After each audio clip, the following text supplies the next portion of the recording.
already providing 5G services, and I think most of the backbone infrastructure, especially the network equipment, are supplied, by the main major companies, including Huawei and also, Ericsson.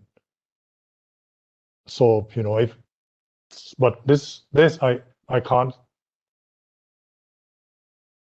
I don't have the information why the operators decide to choose which providers.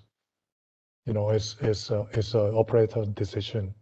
But we do have a lot of support, especially from Huawei.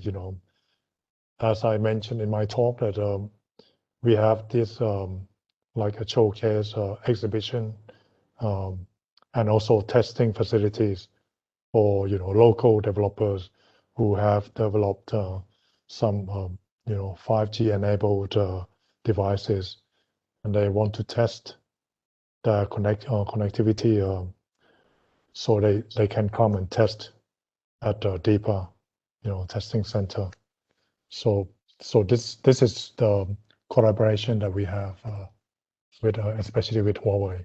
Yeah, I think from the public statement is that it's after the tendering process, our SPV national entity actually said that the Ericsson has a cheaper tender, 700 million ringgit cheaper.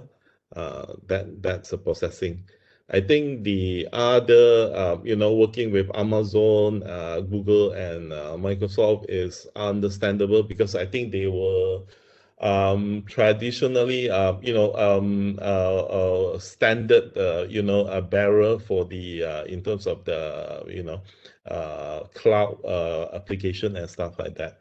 So I think in terms of, in fact, Huawei is closely working with a lot of our sectors and also business or government sectors. I think in Malaysia and Southeast Asia as well. So I think for us, as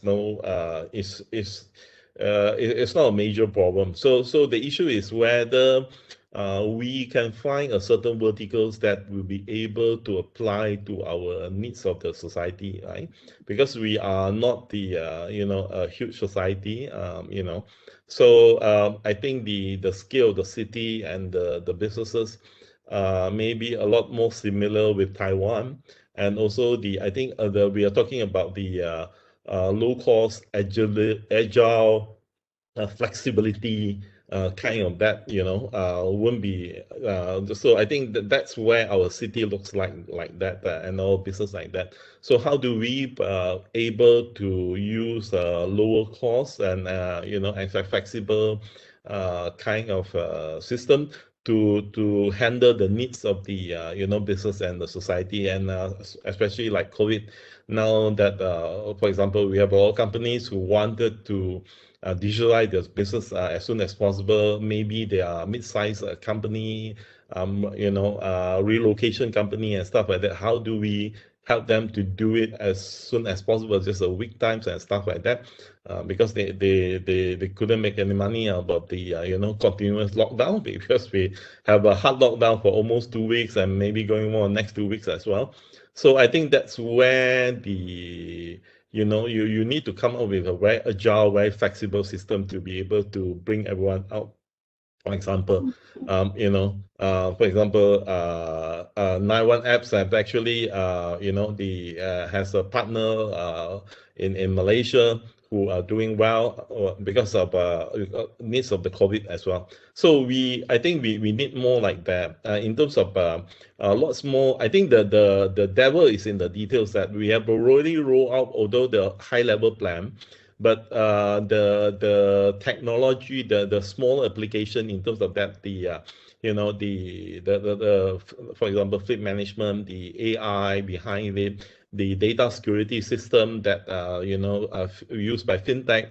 How do we do the filtering or EKYC, facial recognition and all that, right? For example, in Malaysia, we need to disperse now to the folks, those folks, what we call B40, the needed hand out during the emergency time, so we couldn't dispense cash, face to face. But how do we do it through mobile phone? And of course, eKYC and facial recognition is very important. So how do we protect the data? I think that's where lots more opportunity will be needed. And then how do we, for example, the Malaysian previously, Malaysian hospital also wanted to have unified cloud systems to be able to transfer all the hospital files. I know that Taiwan's have a very strong, leading experience for more than 20 years in terms of that. How to, implement all the HIS system, hospital information system across all the hospital. We have 200 plus in Malaysia and 4,000 plus a clinic during the COVID time. So that's all this is needed. All right, so I think that lots more details, smaller application that Taiwan has already done. If we can quickly introduce, I think in at least for Malaysia, I think it will be very beneficial and opportunity as well. As also our factory, for example, we are the majorly provider of hand glove, to the world. Almost 40% came from Malaysia, right? Oh. But then now, but then it's a labor-intensive industry. Then now, because due to COVID, a lot of factory couldn't start operating.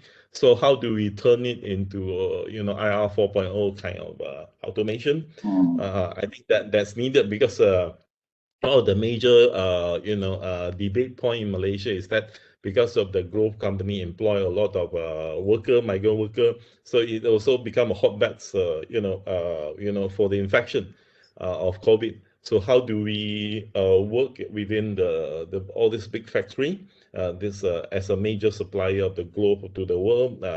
In fact, their order is until next 2 years.